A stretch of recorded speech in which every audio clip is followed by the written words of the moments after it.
जीवन की सार्थकता प्रतिपल, प्रतिश्वास, प्रति सेकेंड प्रिया प्रीतम का आंतरिक चिंतन सतत चलना, यही हमारा लक्ष्य है, यही हमारी साधना है, यही हमारी साधना का फल है।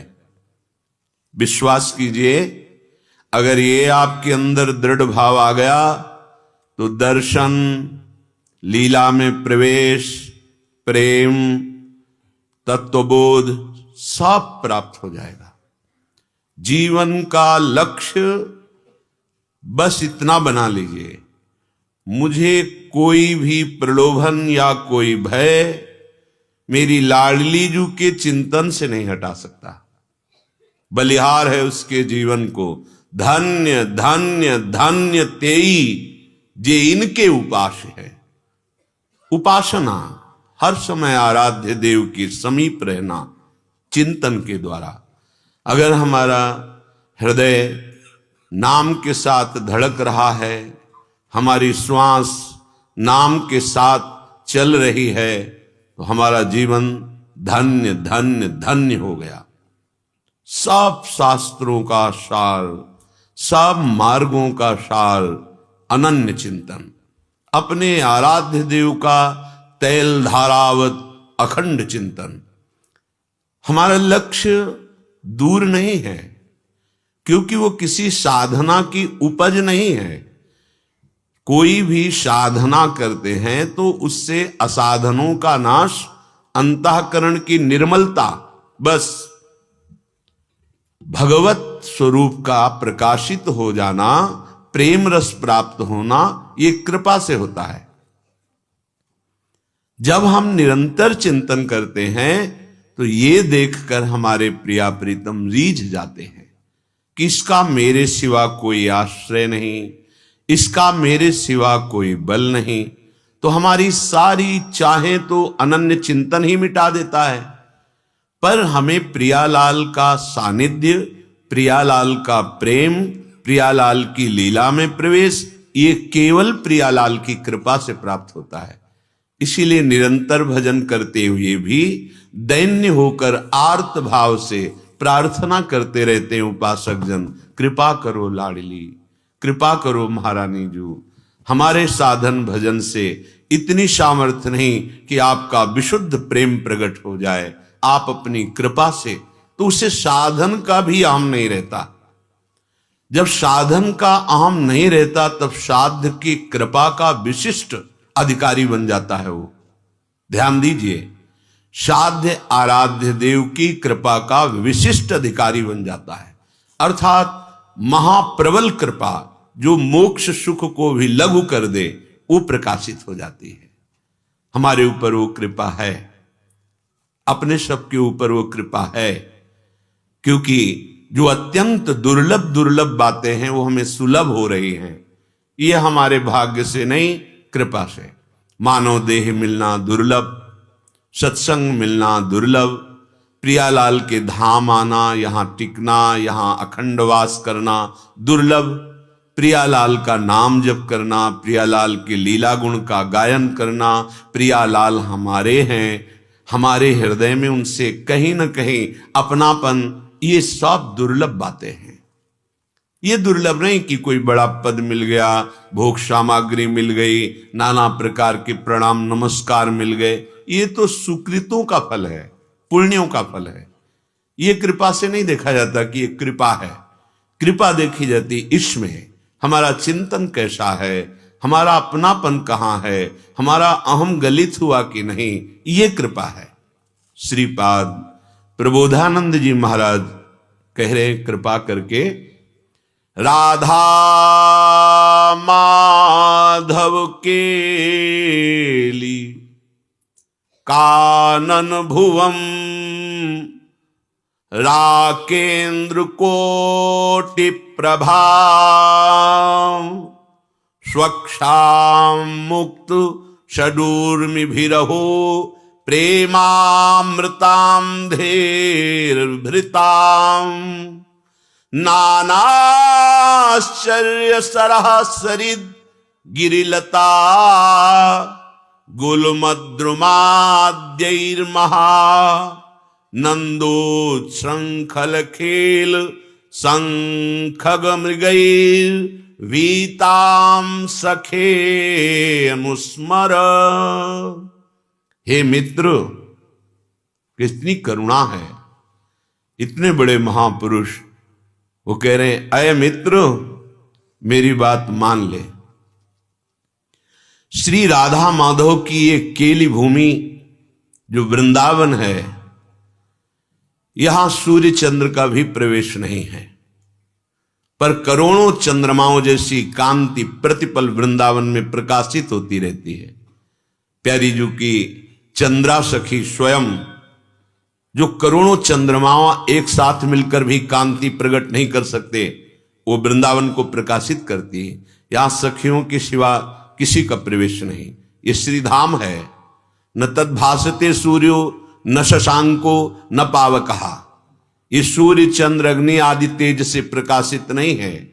ये लाडली लाल के प्रेम में पगी हुई अनंत शक्तियों की स्वामिनी सखियां यही विविध रूप धारण करके प्रियालाल को सुख पहुंचा रहे हैं। अभी हमारी दृष्टि ठीक नहीं तो हम नहीं देख पा रहे। भगवत ऋषिक जी कह रहे हैं, चश्मा नित्य बिहार को दियो बिहारिन मोई। वृंदावन की जो महिमा गाई जा रही है उसको देखने के लिए चश्मा मिलता है, वो देती है महारानी जू, लाडली जू, जिनका वृंदा विपिन है, वो हमें दृष्टि देती है। जब हमारे हृदय में प्रियाजू के चरणों की ठसक आ जाती है, कितना महाबल है। अरे जिनके बल से भयभीत होकर वायु प्रवाहित होती है, मृत्यु अपना कार्य करती है, भुवन भास्कर प्रकाशित होते हैं, पृथ्वी जल में नहीं डूबती, सब अपने अपने शासन में रहकर कार्य कर रहे हैं। वो अनंत ब्रह्मांडों का शासन करने वाले समस्त अवतारों के अवतारी भगवान श्री कृष्णचंद्र जी, जिनके प्रेम के अधीन है, वो हमारी प्रियाजू। जाके अधीन सदाई सांवरो या ब्रज को शिरताज। ये अभी गा लेते हैं, ये हृदय में जिस दिन आ जाएगा फूलन नहीं समाएगी, फूलन नहीं समाएगी। वो फूलन केवल आंसुओं के रूप में निकलती है। आनंद शुभ प्रवाह होता है, हृदय बहा बहा डोलता है, द्रवित हो जाता है। तभी तो अलम विषय वार्तया नरक कोटि विभत्सया वृथा श्रुति कथा श्रमो बत विभेमी कैवल्यता। बंद करो ये विषय वार्ता, ये कोटि नरकों से भी घृणास्पद है, और मुझे वेद वार्ता की भी अब आवश्यकता नहीं। वृथा और मोक्ष से तो मुझे कोई संबंध नहीं, भय लगता है। विभेमी कैवल्यता परेश भजनोन्मदा यदि सुखादया किम ततः। बड़े बड़े भजनानंदी ईश्वर की आराधना करते हैं, सिर झुकाकर प्रणाम करते, लेकिन हमारा उनसे भी क्या, क्योंकि मुझे लाडली जू के चरणों की आराधना मिल गई। परंतु मम राधिका पद रसे मनो मज्जतु। मेरा मन श्री जी के चरणों में लग गया। प्रभु श्री हरि हमारी पराधीनता को मेटने के लिए श्रीधाम वृंदावन का परिचय दिलाया और महारानी जी के चरणों का आश्रय दिलाया। नहीं, हम बहुत गुलाम हैं, अपने को बहादुर समझते हैं, स्वतंत्र समझते हैं, पर देख नहीं पाते कि हम विषयों के गुलाम हैं, हम इंद्रियों के गुलाम हैं, हम मन के गुलाम हैं, प्रकृति के अधीन हैं हम। ये पराधीनता मिटने के लिए हमें अवसर मिला है। ये मानवदेह, ये सत्संग, ये पराधीनता को मिटाने के लिए। हरिराम व्यास जी कह रहे हैं, हे हरि अब तो कृपा कर दो, मेरी पराधीनता मेटो हरि किनो। हे हरि आप ही मेरी पराधीनता को मिटा सकते हो, आप मिटा दीजिए।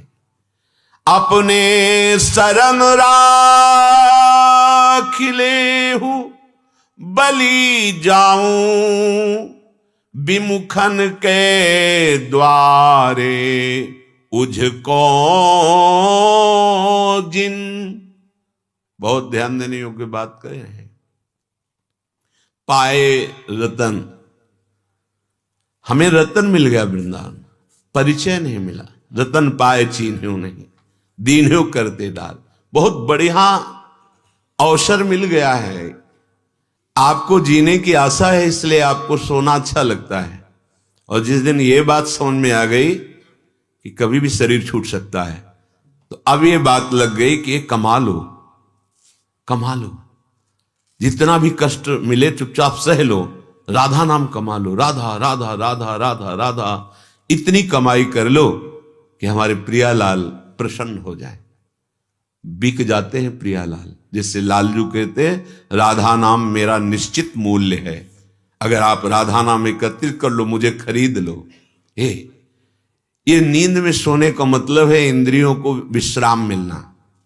इंद्रियों का विश्राम मतलब संसार का चिंतन छूटा ना, इसमें आपको सुख लगता है। नहीं नहीं, अगर संसार का चिंतन जागृत होकर छोड़ दो तो तुम महापुरुष हो जाओगे। जागृत अवस्था में संसार का चिंतन छूटा तो इंद्रियां विश्राम को प्राप्त हो जाती हैं। विश्राम ही नहीं, परम विश्राम को प्राप्त हो जाती है। हे हरि, अपनी शरण में ले लो, बलिहारी जाऊं, ये विमुखन के द्वारे हमारा जाना बंद करवा दो। कैसे? कौन से सुख के लिए हम किसी अन्य का आश्रय ले, हाथ पसारे?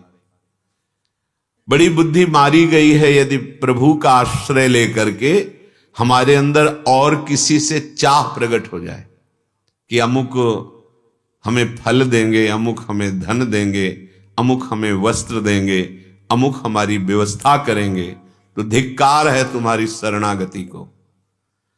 प्रभु अखिल कोटि ब्रह्मांडों के इस अनंत शक्तियों के स्वामी, और उनके तुम पार्षद पद पे हो, दास हो। जिन विषयों का साधना अवस्था में ही महत्व नहीं रहता, उन विषयों का तुम आश्रय भी लिए हो, हरि शरणागत कहलाते हो। कैसे? बड़ी विडंबना है। हे हरि, मुझे ऐसा विश्वास दो कि मैं आपके विमुख जनों के दरवाजे जाकर ऐसा ना करूं। ये ऐसा करना शरणागति में कलंक है। केवल भिक्षान्नम औषधम, इसके लिए तो आदेश दिया गया है।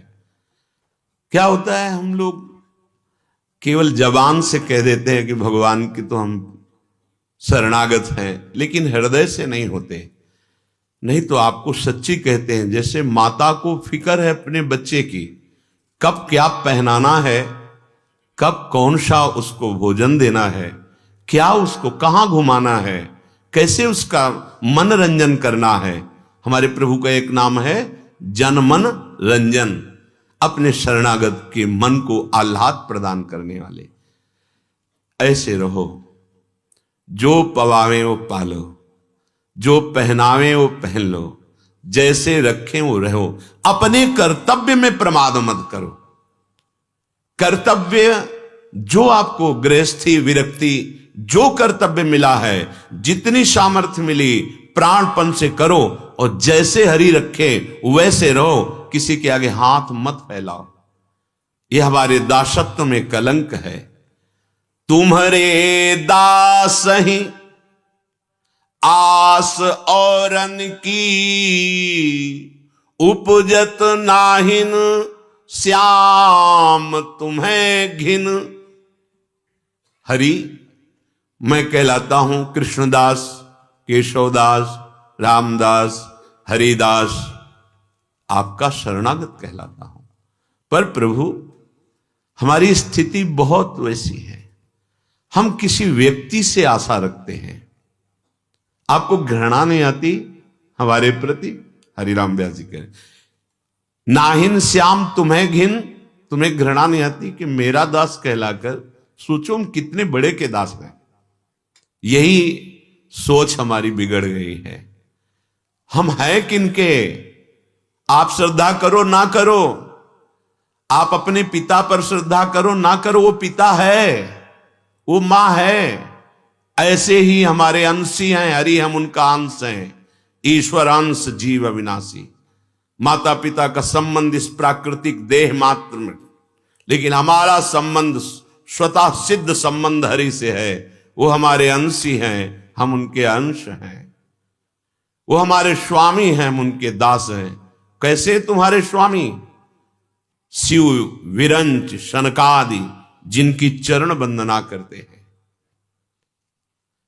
एक भगवद आश्रित वृत्ति किसी वस्तु, किसी सुख सुविधा के लिए, किसी पार्थिव शरीराभिमानी के आगे हाथ फैलावे, शरणागति में बड़ा कलंक है, बड़ा कलंक। किस सुख के लिए, कौन से लाभ के लिए? हमारे प्रभु क्या नहीं दे सकते?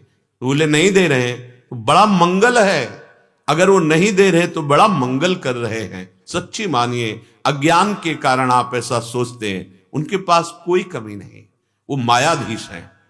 वो हमें इसलिए नहीं दे रहे, अनंत जन्मों से हम भटक रहे हैं, अब वो अपने को देना चाहते हैं। काहे को माया की चीजें मांग रहा है? मेरे को ले। प्रभु को लेके क्या करेंगे? प्रभु के प्राप्त होने पर सब प्राप्त हो जाएगा, कुछ बाकी नहीं रहेगा। आनंद समुद्र हैं। हम जो वस्तु मांग रहे हैं, जो विषय भोग रहे हैं, वो आनंद की खोज में आनंद मिलेगा। नहीं है इसमें आनंद, ये दुख योनया है। आनंद समुद्र प्रभु है।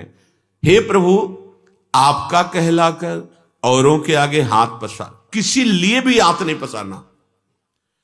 हमको कोई धार्मिक कृत्य करना, तो हमारे पास जो है उतने से ही धर्म की पूर्ति हो जाएगी, उससे चंदा मांगने की जरूरत नहीं।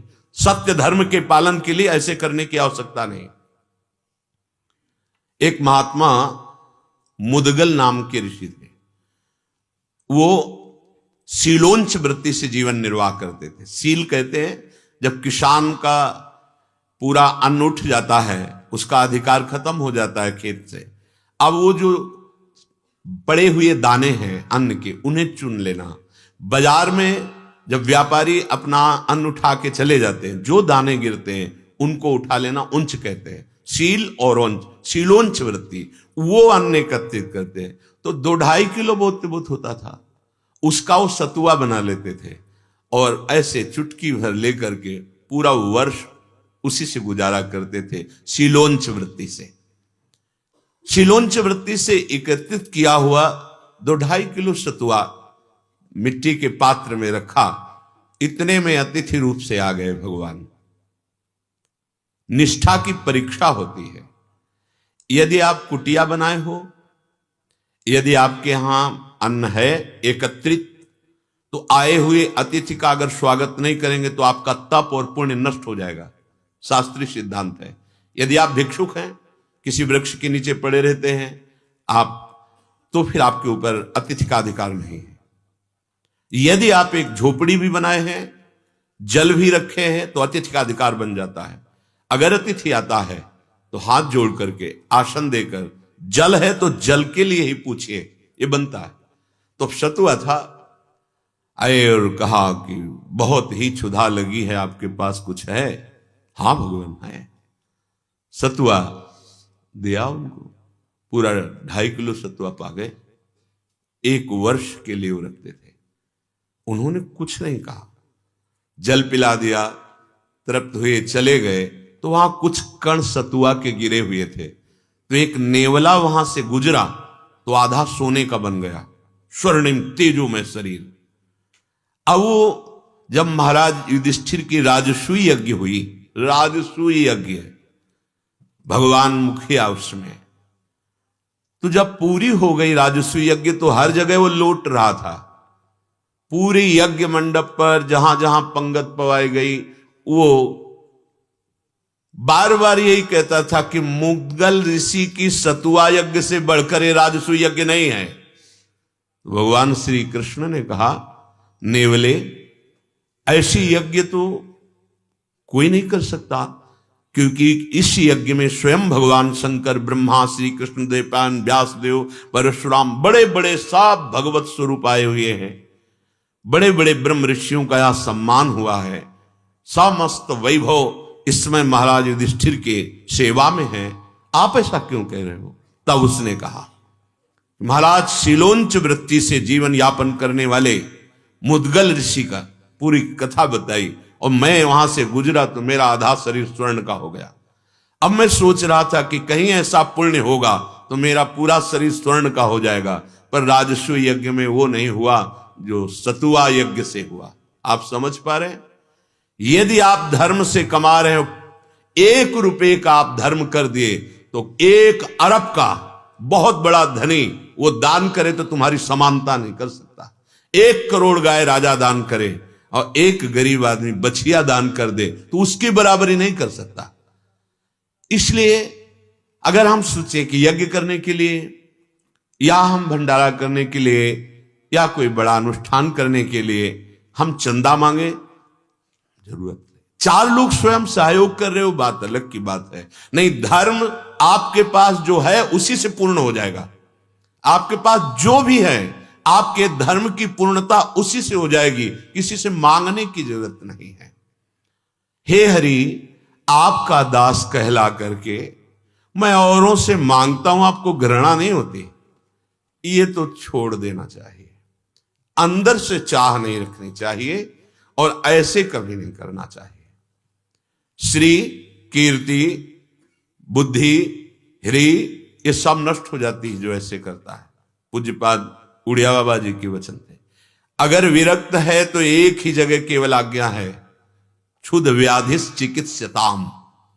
क्षुधा रूपी व्याधि की चिकित्सा के लिए भिक्षान्नम औषधम, भिक्षा रूपी अन्न औषधि से हरि का आश्रय लेकर जो वैराग्य मार्ग में है वो केवल भिक्षाम दे, राधे श्याम, जो रूखा सूखा जैसा मिला बस उससे गुजारा करना, ये मांगने की तो बात है नहीं। हरि के आश्रित जनों की कई वृत्तियां होती हैं, जैसे एक होती है आकाश वृत्ति, ये महान वृत्ति है।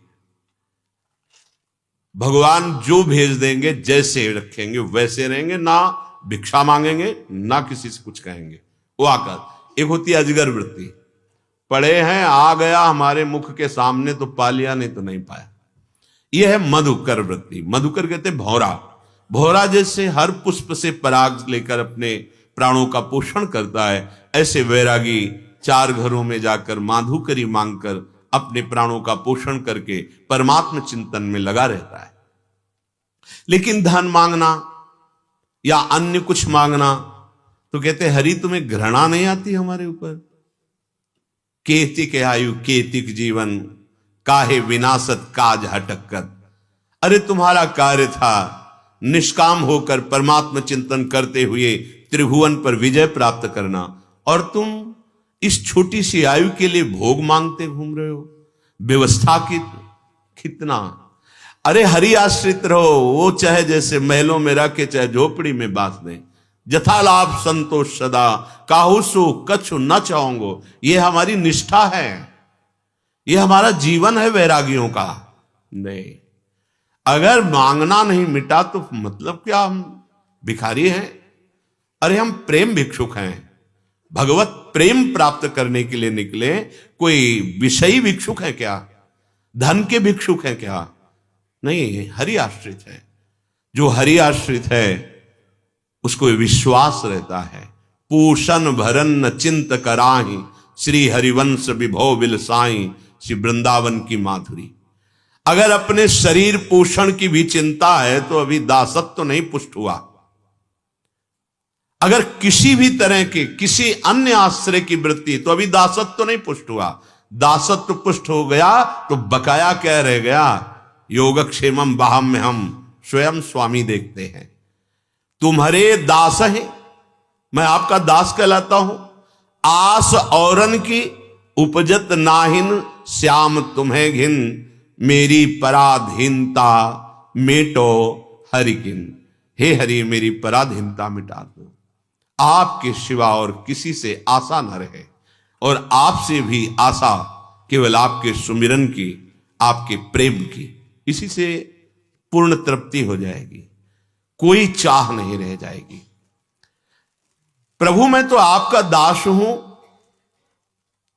ये कैसी वृत्ति हमारी कि हम औरों की तरफ देखें आशा रखकर। सिंहनि के बालक भूखे हु प्राण तजत, नहीं चरत हरियो तृण। सिंह का बालक कभी घास नहीं चर सकता, चाहे मर जाए वो। ऐसे हरि का दास कभी हाथ नहीं पसार सकता, चाहे मर जाए। पक्का दासत्व का पता नहीं उसे, किसके दास हो। ऐसे कहाय मोर दासा, करे तुच्छ नरन के आशा, तो कहो कहां रहा विश्वासा। अरे मंगबो भलो न बाप सो, जो प्रभु राखे टेक, खुद गरज हो उनकी सो करे। प्रतिपल संभाल करते। कई बार देखा है कि यहां बाद में प्रकट होता है, व्यवस्था पहले होती है। पक्का हजारों बार देखा है। पूज्य भाई जी महाराज के पास एक पत्र आया तत्कालीन, कि श्री महात्मा गांधी के पुत्र और उनका परिकर कुछ ही समय में गोरखपुर स्टेशन पर आने वाला है और वो भूखे हैं। 20-25 लोग होंगे, आप उनकी तत्काल व्यवस्था कर दीजिए। भाई जी को जब मिला तो बस ये था कि 1 ही घंटे में वो ट्रेन आने वाली। भाई जी अकिंचन भाव से रह रहे थे गीता वाटिका में। भाई जी ने कहा तो कैसे कैसे पत्र रख दिया। क्यों मैं सोच रहा हूं कैसे, जिसने पत्र भेजा वही व्यवस्था करेगा। अब देख रहे हैं कि वो व्यवस्था क्या होती। किसी से नहीं कहा। थोड़ी देर में घोड़े से जो चलता है खड़खड़ा इक्का, वो ऐसे नवीन कपड़े से ढका हुआ ऐसे आए। 2 आदमी पीछे थे और एक जो उसको संचालन कर रहे थे, वो 2 आदमी आए और कहा भाई जी आज अमुक के यहाँ उत्सव था, तो उनका सबसे पहले अमनिया ले जाओ, और भाई जी के यहाँ राधा माधव का भोग लगेगा, वहां साधक जन पाएंगे, फिर यहाँ उत्सव में तो भाई जी खीर पूड़ी कचौड़ी और सब ये आया है। भाई जी मुस्कुराए और कहा सीधे गोरखपुर स्टेशन, सीधे स्टेशन ले चलो। अब उसने कहा स्टेशन, हाँ स्टेशन ले चलो। भाई जी भी साथ गए। गाड़ी आई, बढ़िया परोसा गया, सब पाए, भाई जी भी पाए, उन्हीं के साथ गीता। ये कर तुम अकर तुम अन्यथा कर तुम, अगर भरोसा दृढ़ है प्रभु का तो कभी प्रभु भरोसा किसी का नहीं तोड़ते। विश्वास करो। नरसिंह मेहता जी के पास इतना बड़ा पर्चा आया भात भरने का, रख दिया गोविंद के सामने। आपने ही तो पीड़ित करके लिखवाया है उनसे, ये ले वापईपुर। आश्चर्य में भात भरा, आश्चर्य में। हम प्रभु के दास हो के कह रहे सिंह का बच्चा भूखा मर जाए, तृण नहीं चरता। ऐसे हरि का दास चाहे प्राण निकल जाए ऐसे नहीं करता किसी से। अगर ऐसे है तो दासत्व में कमी है, शरणागत में कमी है। अभी ठसक नहीं आई अपने आराध्य देव की, मांगने की जरूरत नहीं। जैसे कोई कहता है हम प्रभु को क्यों परेशान करें मांग के, अज्ञान की बात। सृष्टि बनाने में उनको परेशानी हुई थी क्या? तुम सहयोगी थे क्या? अरे तुमको भी उन्होंने बनाया है। अपनी वृत्ति को, गलत वृत्ति को गुण मत मानो, गलती को गलती मानो, सुधार कर लो। ताही प्रभु की प्रभुता साची, जाको सेवक सच पावे दिन। व्यास ही आस राधिका वर की, जग रूठो तूठो अब ही किन। आहा, कह रहे प्रभु मैं आपसे और कुछ नहीं मांग रहा हूं, मेरी पराधीनता मिट दो। ये इंद्रियों की गुलामी, ये मन की गुलामी, ये भोगों की गुलामी, औरों के आगे हाथ पसारने की इच्छा, औरों का भरोसा आशा, इसे मिटा दो। ताही प्रभु की प्रभुता साची, उसी स्वामी की प्रभुता साची होती है जिसका सेवक सुखी होता है। और हम विषयों की गुलामी, मन की गुलामी में रहें, दूसरों के आगे हाथ पसारे, तो क्या प्रभु ये हमें सुख प्रदान करेगा? नहीं। तो फिर आपका सेवक होकर हम क्या दुखी रहे? आप कृपा करो। क्या वस्तुएं नहीं मांग रहे, पराधीनता मेटो, मुझे ऐसा ज्ञान दो, मेरे अंदर ऐसी भक्ति प्रदान करो कि किसी के आगे हाथ पसारने की वृत्ति न रह जाए, किसी अन्य का भरोसा न रखे। हे नाथ, व्यास ही आस राधिका वर की। बस हमें तो केवल आशा आपसे है, हे राधावर, हे राधा वल्लभ लाल, केवल आपसे आशा है। ये संसार चाहे अभी प्रसन्न हो जाए और चाहे सब नाराज हो जाएं, मुझसे इससे कोई फर्क नहीं। यह है दास का स्वरूप। और यदि आपने प्रभु की दासता स्वीकार कर ली, धाम का आश्रय ले लिया, तो एक बात जो कह रहे उसे ध्यान से सुनना। कह रहे स्वक्षाम मुक्त सडूर्मि भी रहो प्रेमामृताब्धेर भृताम। केवल दासत्व से, ये ठसक से जो गोस्वामी जी मांग रहे हैं,